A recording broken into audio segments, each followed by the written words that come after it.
dernier, nous allons continuer les versets qui restaient sur... pour ceux et celles qui n'étaient pas là, nous avons... j'avais préféré faire une étude, étant donné le fait qu'il y avait beaucoup d'absents, et j'avais préféré cette étude participative, c'est-à-dire que je ne devais pas cette fois-ci venir là et puis vous lire simplement ce que j'avais fait, mais j'avais sollicité au travers, à tes souhaits, j'avais sollicité au travers la deuxième épître de Pierre, premier chapitre, à partir du verset 3 jusqu'au verset 11. Et on avait déjà entamé le verset 3 jusqu'au verset 5.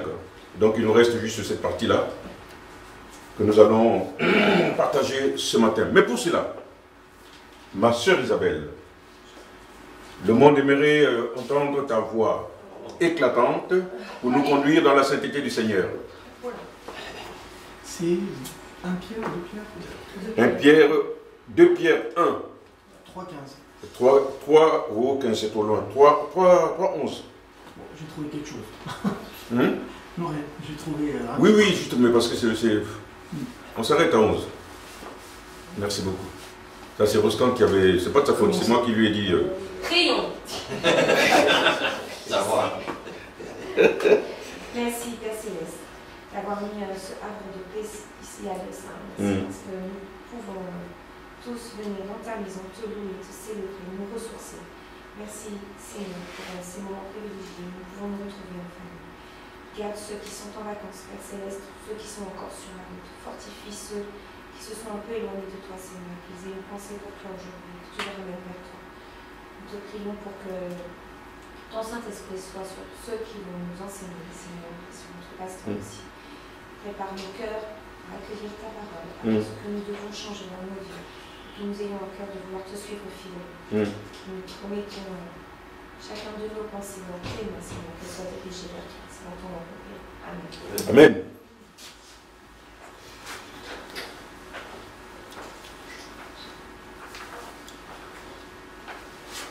Je vais donner lecture de ce passage en 2 Pierre 1, 3 à 11. Je vais faire 5, à partir du 5. Pour cette raison même, faites tous vos efforts afin d'ajouter à votre foi la qualité morale, à la qualité morale la connaissance, à la connaissance la maîtrise de soi, à la maîtrise de soi, la persévérance, à la persévérance, la piété, à la piété, l'amitié fraternelle, à l'amitié fraternelle, l'amour. En effet, si ces qualités sont en vous et se développent, elles ne vous laissent pas inactifs ni stériles pour la connaissance de notre Seigneur Jésus-Christ. Quant à celui qui ne possède pas ces qualités, il est aveuglé par sa myopie. Il oublie qu'il a été purifié de ses anciens péchés. C'est pourquoi, frères et sœurs, appliquez-vous d'autant plus à affermir l'appel et le choix dont vous avez été l'objet, car si vous faites cela, vous ne trébucherez jamais.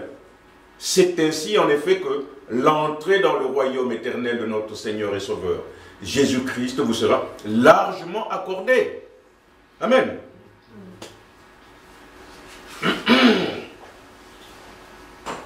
Ah, pour celles et ceux qui n'étaient pas là dernièrement, nous avons simplement, je vais essayer de vous rafraîchir la mémoire, à savoir que la vie chrétienne, pour beaucoup de chrétiens, ils pensent qu'il suffit simplement de se dire j'ai donné mon cœur à Christ, je suis sauvé, et que ça suffisait. Mais la Bible nous démontre les choses d'une autre façon. La Bible nous exhorte, nous dit qu'il ne suffit pas d'être sauvé. Nous devons croître spirituellement. Nous devons évoluer spirituellement. Mais comment fait-on pour évoluer spirituellement? Comment peut-on évoluer spirituellement en menant une vie chrétienne? D'abord, il faut savoir ce que c'est qu'une vie chrétienne. C'est pourquoi je m'en vais poser la question à ma sœur Aliana, ce qu'elle entend par mener une vie chrétienne. Aliana. Oui, Alia, qu'est-ce que je dis? Aliana. Alia. Aliana. Alia. Je l'écris comment? Un mélange des deux. Ma sœur Alia. Kyriana, Aliana. Que signifie pour toi mener une vie chrétienne? C'est mener une vie comme Jésus. Oui, c'est-à-dire. Tu vis 3 ans et tu meurs crucifié? Non, mais conformément à ce que dit la Bible. Oui, il dit quoi? Agir comme Jésus. Oui, mais si l'homme de la rue te pose la question de savoir ce que c'est que la vie chrétienne, c'est quoi? C'est aimer son prochain comme soi-même. Entre autres. Ouais, C'est facile. C'est quoi la vie chrétienne? C'est obéir simplement au commandement de Dieu. Amen. C'est aussi simple que ça. C'est obéir au commandement de Dieu. Marcher selon la volonté de Dieu. C'est ça la vie chrétienne. Et être en relation amoureuse avec. Oui, voilà, Parce ça que rajouter la même chose. Si c'est seulement l'obéissance, c'est Oui. un peu. Oh, C'est un peu comme la religion. mais on veut le faire parce qu'on est en relation. Parce qu'il est notre sauveur, il nous aime. On ne peut pas mener, quelqu'un ne peut pas mener une vie chrétienne s'il n'est pas en relation avec Dieu. On peut penser. Une vraie chrétienne. Un vrai chrétien, une vraie chrétienne mène la vie chrétienne parce qu'il est en relation, bien elle est en relation avec son Dieu et il ou elle obéit à ses commandements. Et cette vie chrétienne se manifeste comment?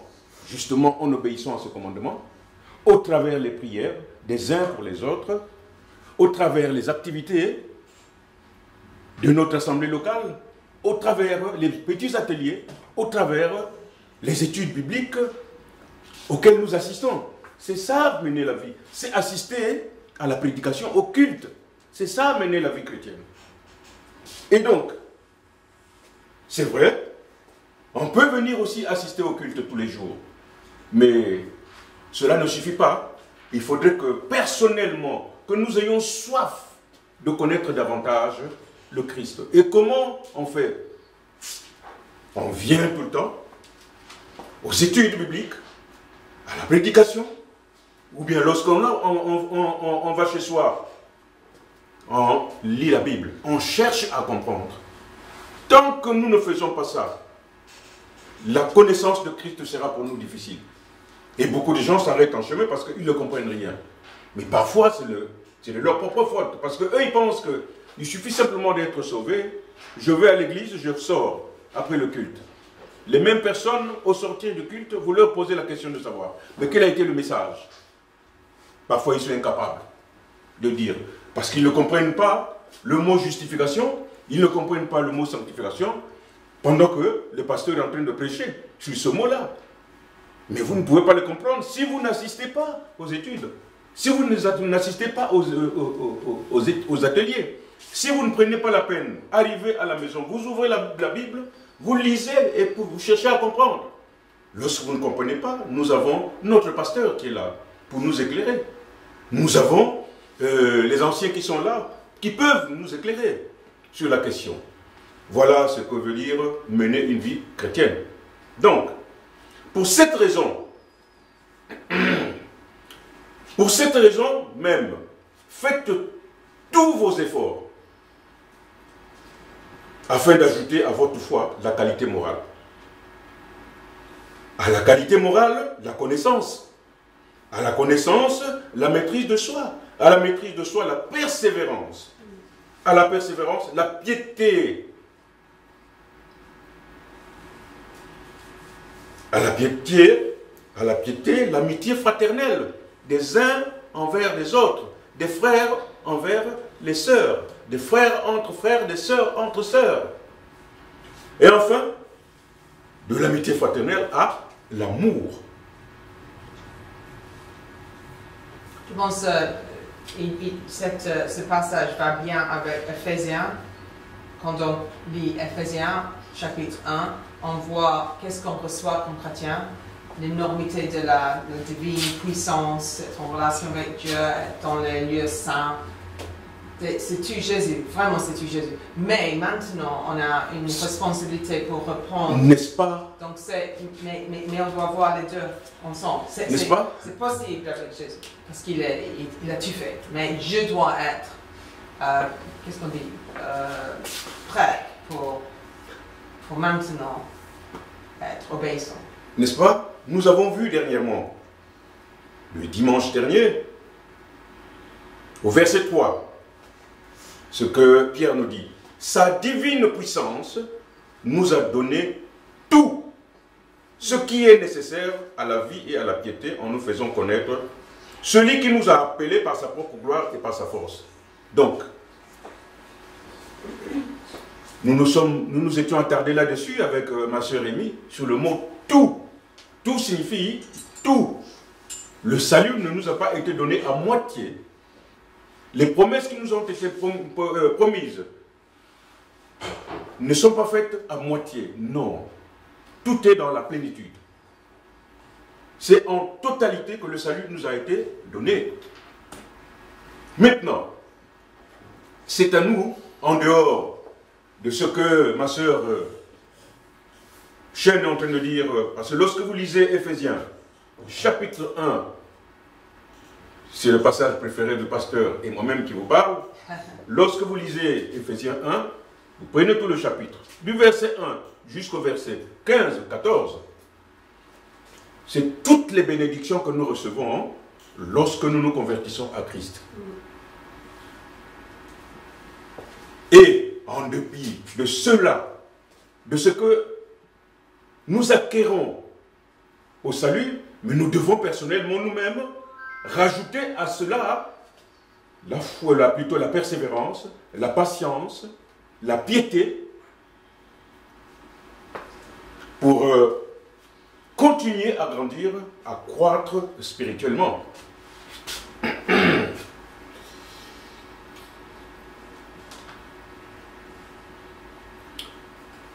Et donc, la parole du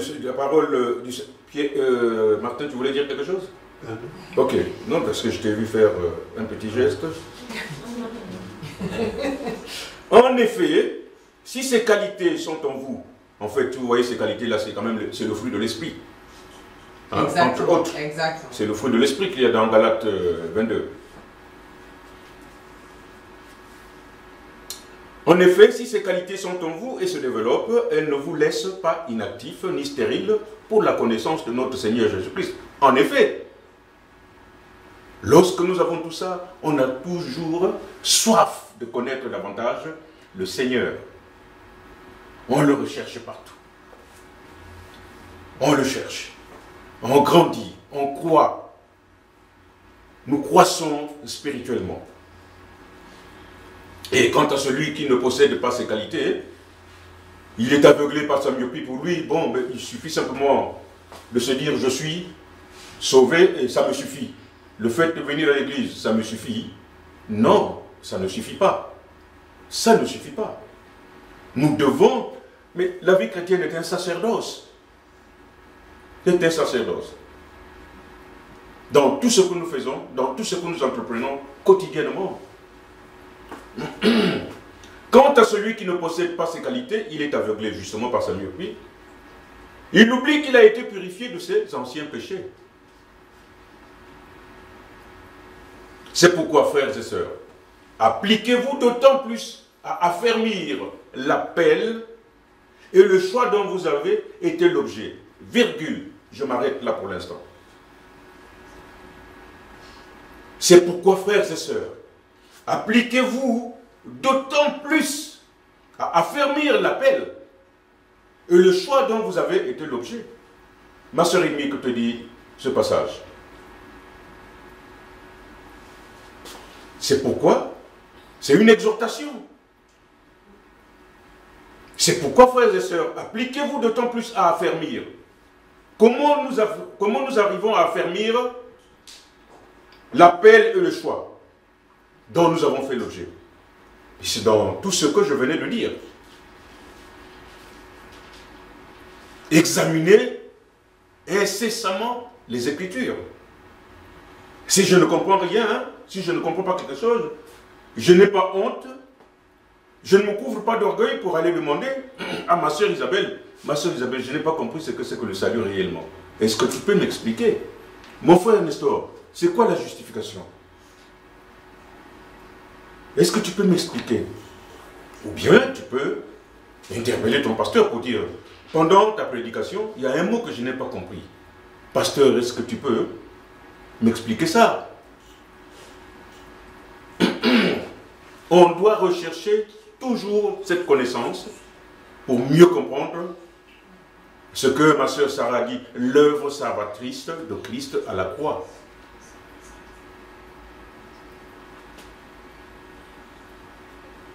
L'appel et le choix.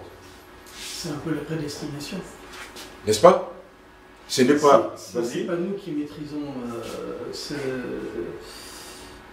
je dirais notre vie. Ça montre encore une fois la suprématie de Dieu et surtout le contrôle de Dieu. Amen. L'appel, c'est l'appel et le choix. C'est-à-dire la vocation et l'élection.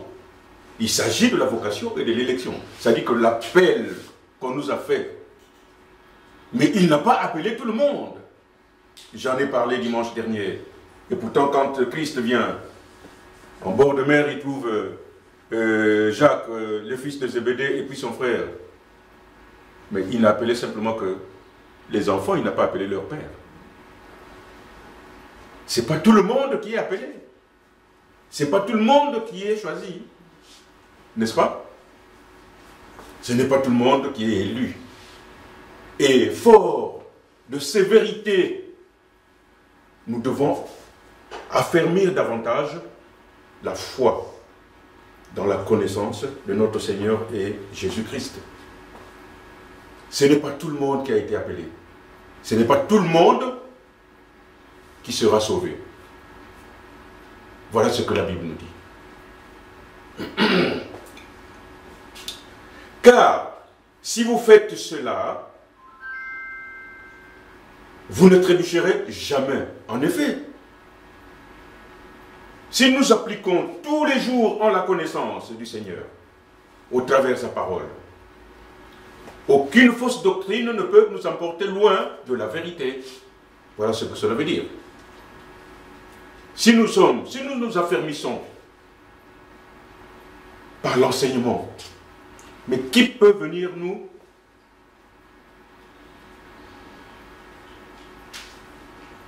faire trébucher du chemin, de la voie que nous avons choisie? Personne. Personne. Aucune fausse doctrine. C'est pourquoi il est important tout le temps d'examiner les Écritures. L'apôtre Paul ne cesse de le dire. Mais je pense ce que tu as dit, examiner les Écritures, parce que vraiment c'est un sommaire. Quand on lit ajouter à votre foi la qualité morale, ça veut dire tellement de choses. Vraiment, on peut dire, oh oui, bien sûr, oui, prochaine chose, oui, bien sûr. Mais ça veut dire quoi? La vertu. Mais la vertu, c'est quoi? Il y a beaucoup d'exemples dans la Bible, mais c'est facile de dire, oui, bien sûr. Et c'est pourquoi l'application est tellement importante. Que, Amen. On ne veut pas être comme les catholiques où on va à la confession. Lance, peut-être il aimerait, mais quand même, on a besoin de confesser nos péchés l'un à l'autre. On a besoin de vraiment penser où est-ce que je fais des fautes, parce que je peux dire oui, mais quand même, peut-être il y a des choses que je fais qui sont pas bien. Donc, comment on peut vraiment poser la question? Parce que si on veut vraiment plaire à Christ, on veut être transformé. Et ici, ça nous montre que c'est notre faute si on ne fait pas ça. Si on ne fait rien, Ouais, c'est de notre faute. ouais, Ce n'est pas de la faute de Christ, exactement. qui nous a tout donné. Nous avons tout pour que nous le connaissions. Malheur à ceux et à celles qui ne font pas tout pour connaître Christ et marcher dans sa sainteté. Et le fait qu'on peut lire, parce que la réforme, c'était quand les personnes commençaient à lire, il pouvait avoir les livres, mais beaucoup de personnes étaient un peu dans l'ignorance parce qu'ils ne pouvaient pas lire. Mais maintenant qu'on peut lire, c'est bien, on peut bien comprendre et lire ce que ça veut dire qu'on a vu. C'est Amen. bien. Ce n'est pas du tout repos, la vie chrétienne. Ce n'est pas du tout repos. Oui, pasteur. Et puis, je trouve les versets 8 et 9 sont remplis d'un avertissement assez profond. Il n'y a pas beaucoup de chrétiens, heureusement, qui arrivent devant la porte de la rébellion, qui l'ouvrent avec zeste et honte. Souvent, c'est un refroidissement. Et le verset 9 et 8 expliquent un peu ces dangers. Il parle d'inactivité, stérilité, aveuglement. Quelqu'un qui oublie qui il était, il oublie la purification qu'il a reçue. Donc c'est un peu cette notion de, au fur et à mesure, s'éloigner de Dieu, ou la vie chrétienne. Ça n'arrive pas dans un jour, mais c'est un processus de refroidissement. De refroidissement. Qui peut nous conduire jusqu'à l'apostasie. Et puis le verset 10, c'est pourquoi, frères et sœurs, appliquez-vous d'autant plus à affermir l'appel et le choix dont vous avez été l'objet. Donc, on voit beaucoup d'avertissements dans les versets 8 et 9 qui peuvent arriver doucement, sans s'en rendre compte si on n'est pas... Comme il a dit au verset 5, pour cette raison même, faites tous vos efforts afin d'ajouter. Donc, c'est un choix, mais c'est trop facile de dérailler. De dérailler. C'est très facile. Lorsqu'on parle de l'apostasie ne concerne pas les non-croyants. L'apostasie concerne les chrétiens. Beaucoup de chrétiens ont abandonné le chemin. Et ils oublient l'œuvre par laquelle nous avons été rachetés. Nous n'arrivons pas à prendre conscience de cette œuvre salvatrice à la croix. Mais malheur, comme le dit la Bible, il n'y a pas, en dehors de fait de tourner le dos à l'Esprit Saint, il n'y a pas un autre péché aussi grave que l'apostasie, l'abandon de la foi, l'abandon de Dieu pour suivre les faux docteurs. Ils sont nombreux, les faux docteurs, qui parlent au nom de Christ. Ils sont nombreux. Et ils amènent à la perdition beaucoup des âmes, malheureusement pour ces âmes, qui par leur propre faute n'examinent pas les Écritures. Ils obéissent beaucoup plus à ce que le pasteur dit et non à ce que la Bible dit. J'ai mis sur la page La famille chrétienne, je ne sais pas si vous avez pris la peine d'ouvrir cela, ce pasteur-là qui parle.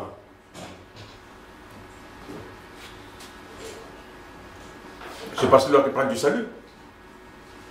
Il nous met en garde sur les faux pasteurs, les faux docteurs, qui induisent beaucoup des âmes en erreur.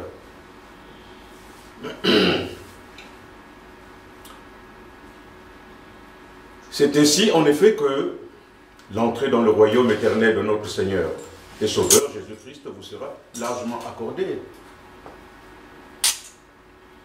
Lorsque nous suivons les enseignements, lorsque nous progressons spirituellement, nous croissons spirituellement, La Bible nous dit, lorsque vous avez fait tout ça, eh bien, le royaume éternel de Dieu vous sera ouvert largement. La même Bible nous met en garde que ce n'est pas parce que vous avez fait des miracles que vous pensez être des saints. Non, ce jour-là, beaucoup de gens seront confondus. Nous le voyons dans l'épître, plutôt dans l'évangile selon Matthieu. Seigneur, nous avons fait ceci. Mais je vous dirai, non, vous n'êtes pas des miens. C'est pourquoi, mes bien-aimés frères et sœurs, comme je l'ai dit tantôt, la vie chrétienne n'est pas du tout repos. Et surtout que le fardeau, ce n'est même pas un fardeau. Ce n'est même pas un fardeau. Et donc, méfions-nous, surtout au moment où nous parlons de l'apogée des réseaux sociaux. Qu'est-ce qui n'est pas dit là-dedans concernant les évangiles? Beaucoup de choses. Mais que cela n'en vienne à refroidir votre foi. Ceci existe depuis l'aube des temps. Malheureusement, pour eux, la parole de Dieu survivra à tous ces détracteurs de Christ. Faisons énormément attention. Il y a beaucoup d'attaques. Beaucoup d'attaques contre les Écritures. Et donc, si nous n'avons pas une foi ferme, on peut se laisser emporter par ces fausses doctrines. Et facilement. Oui, ma sœur Isabelle, tu as quelque chose à dire? Absolument. Absolument, oui ou bien absolument pas? Je réfléchissais à ce que tu disais. Livre-nous-le. Craignez de ce que tu disais. Merci beaucoup. Non, de ce que la Bible nous enseigne. Ah, mais... Pas Antoine, moi je ne fais que retransmettre ce que la Bible nous dit. N'est-ce pas? Lorsque nous sommes en pleine discussion, beaucoup de gens attaquent le Christ. Et moi, ma réponse a toujours été ceci. Quand vous lisez les évangiles, montrez-moi ce qui vous empêche d'accepter les évangiles. Il est venu apporter un seul message, l'amour et le pardon. Qu'y a-t-il de mauvais dans l'amour et le pardon? Et qu'est-ce qui vous empêche d'accepter cela? Qu'est-ce qui peut empêcher, mon frère Xavier, à l'homme de refuser l'amour et le pardon? Je ne vois. Vas-y, mon frère Xavier. Les traditions. Oui. La culture. Notre chair. La culture. Oui. L'éducation. L'éducation. Tu ne dois pas être faible. N'est-ce pas? L'aveuglement. L'aveuglement. L'aveuglement. Le diable. C'est ça, avoir la myopie. Parce que c'est le diable qui les aveugle. N'est-ce pas? Je connais, je pense à une personne particulière qui dit, ben, en fait, je vois pas, j'ai pas besoin de Dieu, en fait. Si, il a besoin, mais il ne s'en rend pas compte. Malheureusement pour lui. Ils ne savent pas à côté de quoi ils passent. Ouais, ouais. Mais aussi, il y a de plus en plus d'églises qui choisissent de faire un chemin plus large, donc avec le compromis sur la sexualité ou sur le sexe, ou les choses qui font plus large.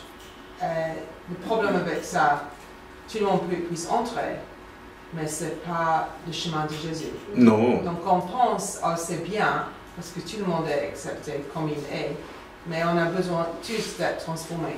Amen. Donc c'est subtil, mais dangereux.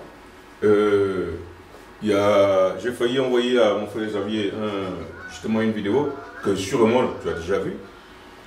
Il s'agit d'un monsieur qui est de mère berbère au Maroc et de père général français, médecin. Il s'agit de Gérard Fauré. Je t'ai envoyé ça. Parce qu'il a écrit des livres, tome 1, tome 2, tome 3. qui coûtent chacun 19 €. Je vous assure. Comme il est de ce milieu, il vous décrit ce qui se passe au monde, notamment dans ce pays-ci, dans lequel nous sommes.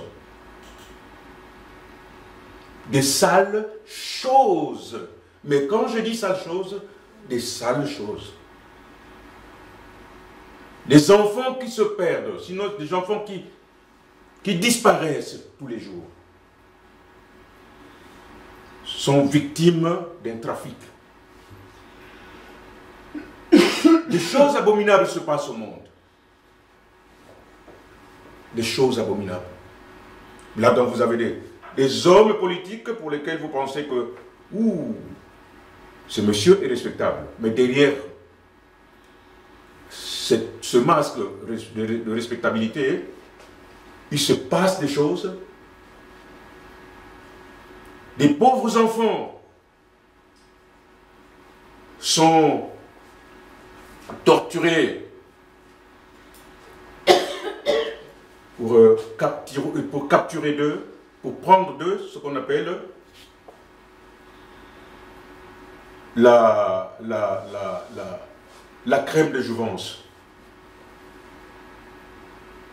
Ces gens-là ne veulent pas vieillir, ils pensent que en buvant le sang des enfants torturés, ça va les rajeunir. Et je ne veux pas oser vous citer le nom des acteurs ici.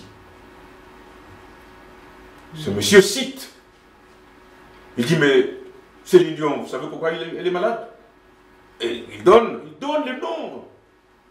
Il dit, aucun président ici ne peut me dire qu'il ne se chutait pas la cocaïne. Mais pourtant, c'est des gens respectables. Il se passe des choses abominables au monde. Donc faisons attention à ce monde-là. La persécution du chrétien ne s'arrête pas, sinon ne s'exprime pas, sinon ne se manifeste pas simplement au niveau de l'épée, de l'arme. Toutes les fausses doctrines qui nous agressent font partie des persécutions que nous subissons chaque jour. Mais si nous n'avons pas la vérité avec nous, on peut se laisser choir, se laisser emporter. Mais restons fermes, parce que nous avons la vérité avec nous. Nous qui sommes là, nous ne sommes pas venus de nous-mêmes. Nous avons été choisis. Nous avons été appelés.